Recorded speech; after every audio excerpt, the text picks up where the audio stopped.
Assalamualaikum warahmatullahi wabarakatuh. Saya Keisha Amelia Putri dari 11 Peraturan 1. Di sini saya ingin membuat video tentang pemaparan dua materi yang telah dipilih oleh Bu Syalika dengan memilih masing-masing elemen satu unit untuk dijabarkan. Nah, untuk yang pertama yaitu elemen Pancasila, saya memilih unit ketiga yaitu peluang dan tantangan penerapan Pancasila dalam kehidupan global. Nah, mari kita bahas tentang tantangan yang ada dalam berpancasila dalam kehidupan global.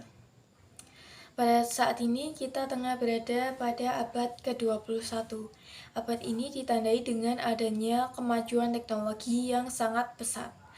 Pertukaran informasi, pemanfaatan data besar, penggunaan internet, dan teknologi otomatisasi adalah fenomena yang sangat jelas dapat kita rasakan, apalagi yang berada di perkotaan.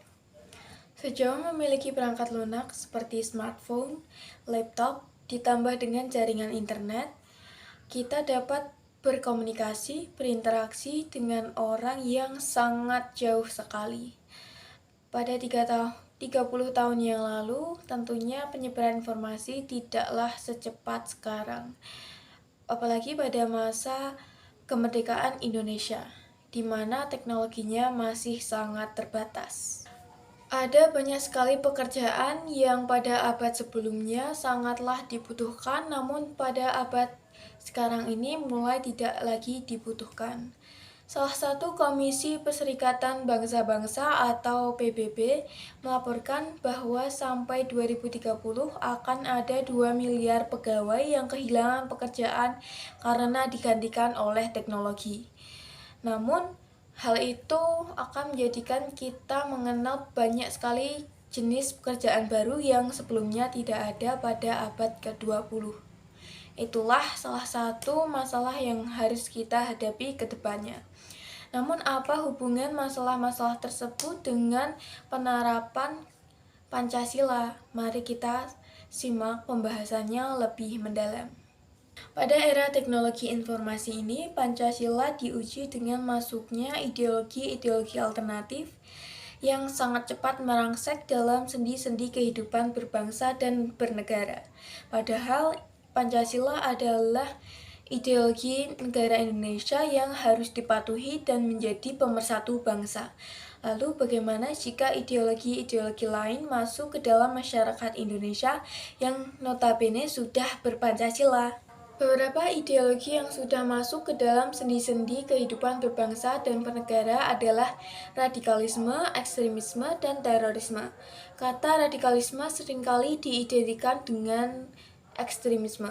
Ekstremisme kekerasan adalah pilihan sadar untuk menggunakan kekerasan atau untuk mendukung kekerasan demi meraih keuntungan politik, agama, dan ideologi.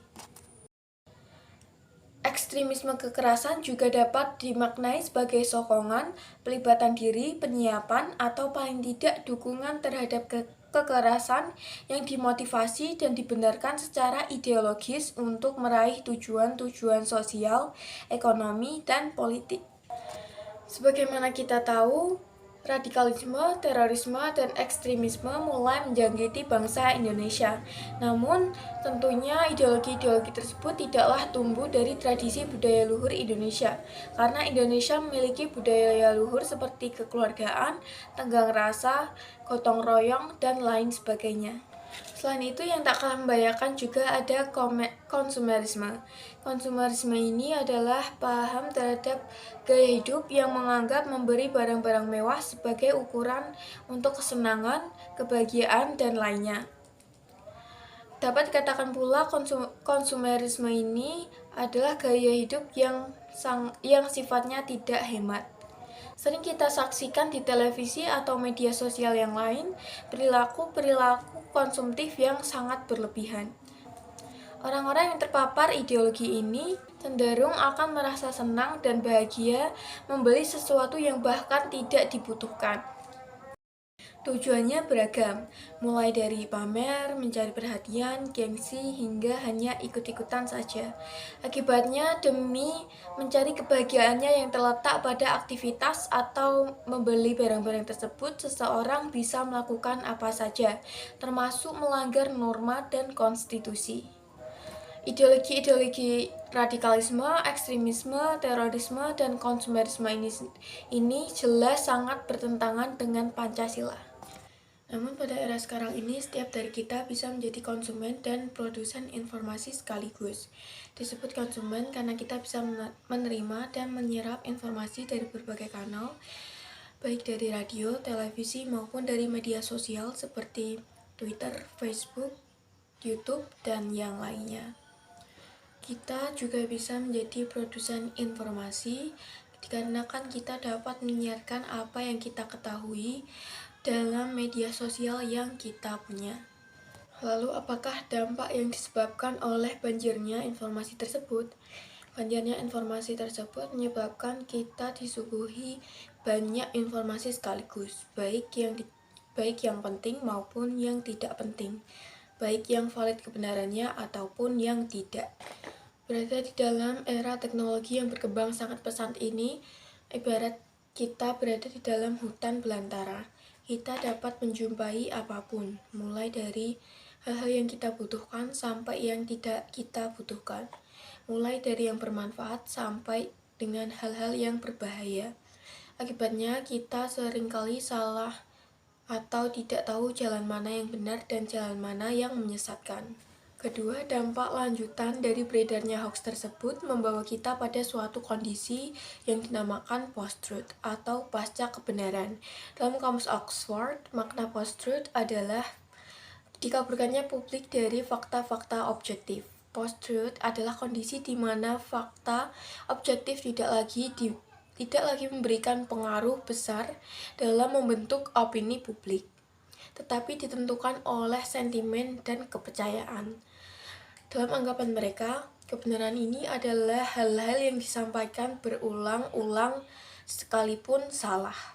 Ketiga, dampak yang lebih jauh adalah masyarakat yang mudah diprovokasi, dihasut, dan ditanamkan benih-benih kebencian melalui informasi-informasi palsu yang secara terus-menerus disampaikan sehingga dianggap sebagai kebenaran. Akibatnya permusuhan sesama bangsa Indonesia, kebencian kepada bangsa lain, upaya memecah belah bangsa, dan sejumlah dampak negatif lainnya dapat terjadi di tengah-tengah kita. Kemudian adalah tantangan global. Memang betul bahwa kita adalah warga negara Indonesia. Hal itu dapat ditandai dengan adanya sejumlah identitas keindonesiaan, mulai dari kartu tanda penduduk, lambang Garuda, kemudian bendera merah putih, bahasa Indonesia, dan bahasa daerah yang digunakan. Selain menjadi warga negara Indonesia, kita juga merupakan warga negara dunia. Indonesia sebagai bangsa dan negara tidak dapat mengisolasi diri atau tidak bergaul dengan bangsa dari negara lain. Terlebih dengan bantuan teknologi informasi seperti sekarang ini, sekat-sekat batas untuk berhubungan atau berinteraksi dengan negara-negara luar menjadi sangatlah tipis. Apalagi jika kita menguasai bahasa internasional seperti bahasa Inggris, tentunya kita dapat berinteraksi dengan bangsa-bangsa lain dengan bahasa yang sama. Tak hanya berkomunikasi, pada saat yang bersamaan kita juga dapat bersaing dengan bangsa-bangsa lain. Persaingan ini juga dapat terjadi dalam bidang pekerjaan. Karena itu kita harus memiliki kompetensi dan keterampilan yang setara dengan bangsa-bangsa lain sehingga kita dapat bersaing pada abad ke-21 ini. Nah, mari kita lanjut ke materi atau elemen berikutnya, yaitu Undang-Undang Dasar Negara Republik Indonesia tahun 1945. Untuk elemen ini, saya memilih unit ketiga, yaitu konsekuensi pelanggaran kesepakatan. Yang pertama ada konsekuensi kesepakatan norma di sekolah. Kesepakatan atau dapat juga disebut dengan pemufakatan dapat diartikan sebagai Sikap yang menyepakati akan satu atau beberapa hal oleh satu pihak dengan pihak yang lain, di mana kesepakatan ini dibuat dalam rangka untuk mencapai tujuan tertentu. Kesepakatan memiliki prinsip-prinsip yang adil, tidak memberatkan hanya salah satu pihak saja, bertanggung jawab, dan memiliki konsekuensi hukum atau sanksi jika terjadi pelanggaran atau penyelewengan atas kesepakatan yang telah dibuat bersama. Kesepakatan juga memiliki korelasi dengan norma, sebab norma merupakan kesepakatan sosial. Kisi-kisi kesepakatan dapat bersumber dari mana saja, dapat dari ajaran agama, adat, ataupun budaya. Usia norma dapat panjang, dapat pula pendek. Terkadang norma mengikuti perkembangan zaman, oleh karena itu aturan main norma dapat berubah-ubah. Kadang terlihat rigid atau kaku, terkadang juga sangat fleksibel.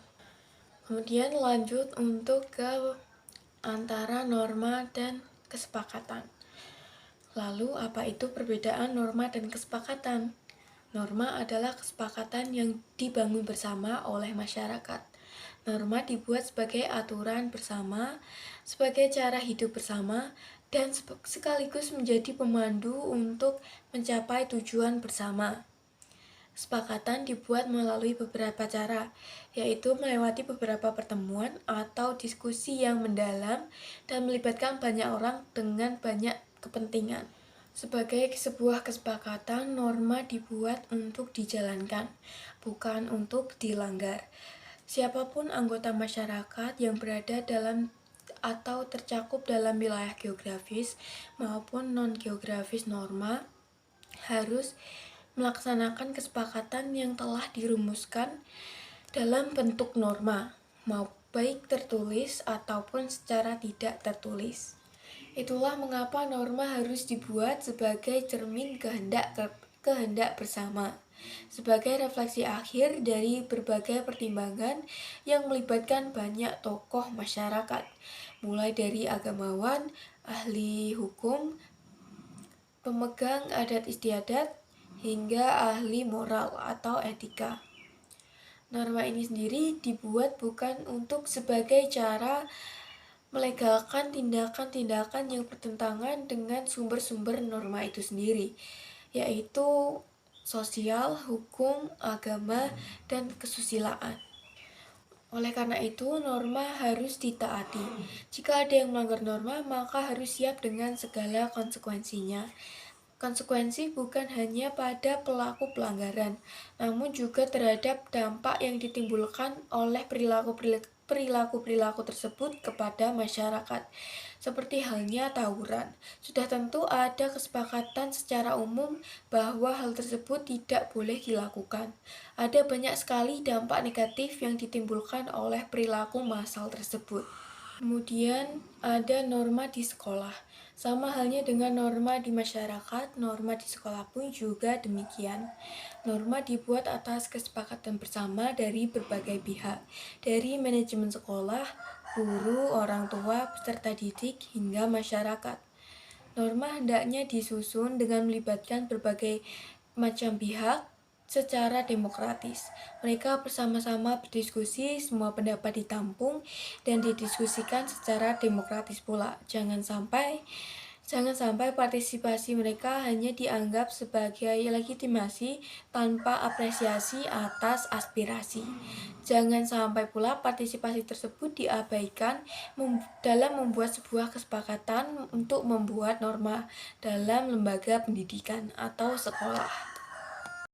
Kesepakatan yang dibangun harus mencerminkan kehendak antara manajemen sekolah, guru, orang tua, peserta didik, dan masyarakat, bukan sebagai sarana untuk memaksakan kehendak tertentu oleh pihak tertentu.